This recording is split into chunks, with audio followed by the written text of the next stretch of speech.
एक दफा का जिक्र है कि एक छोटे से गांव में रहने वाले एक बच्चे रोहन था। इसके पास एक खूबसूरत खिलौना था। वो खिलौना इसकी पसंदीदा चीज थी। वो हर रोज उसके साथ खेलता और उसके साथ वक्त गुजारता। खिलौना उसकी खुशी का हिस्सा बन चुका था। एक दिन जब रोहन अपने दोस्तों के साथ खेल रहा होता है, जब वो खेल खत्म होता है, इसे अचानक ख्याल आया कि मेरा खिलौना मेरे पास नहीं है। उसने खिलौना ढूंढा तो उसे नहीं मिला। वो परेशान हुआ और खिलौना ढूंढने लगा, लेकिन इसे खिलौना नहीं मिला। वो उदास और परेशान अपने घर वापस चला गया। दिन गुजर गए लेकिन खिलौना मिलने का कोई इम्कान न था।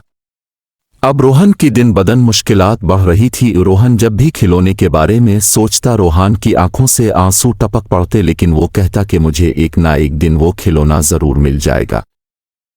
एक दिन रोहन की माँ इसे गांव के सबसे बड़े बाग में ले गई। वहां उसने अचानक वही खिलौना देखा जिसे वो कई दिनों से ढूंढ रहा था। खिलौना एक दरख्त के नीचे छुपा हुआ था। रोहन ने खुशी से वो खिलौना उठाया और उसके चेहरे पर मुस्कुराहट फैल गई। वो समझता था कि जिंदगी में किसी मुश्किल से भागना नहीं चाहिए, बल्कि मसाइल का हल तलाश करना चाहिए। इस कहानी से जो सबक हम सीखते हैं वो ये है कि हर मसले का एक हल होता है। हमें सिर्फ इसके हल के लिए हाथ में मौजूद वसाइल को इस्तेमाल करने की ज़रूरत है।